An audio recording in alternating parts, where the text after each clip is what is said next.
বিশেষ নজর দপ্তর সহ একাধিক জায়গায়।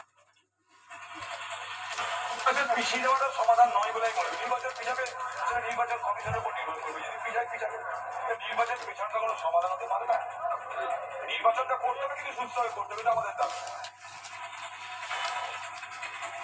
রাজ্য সরকারকে ফিরে আঘাত দিলেন প্রদেশ কংগ্রেস সভাপতি অখিল চৌধুরী। গতকাল উত্তর কোম্পানি রাজ্যের সবচেয়ে বড় চিটফান্ড সংস্থা বলে তথ্য দিলেন।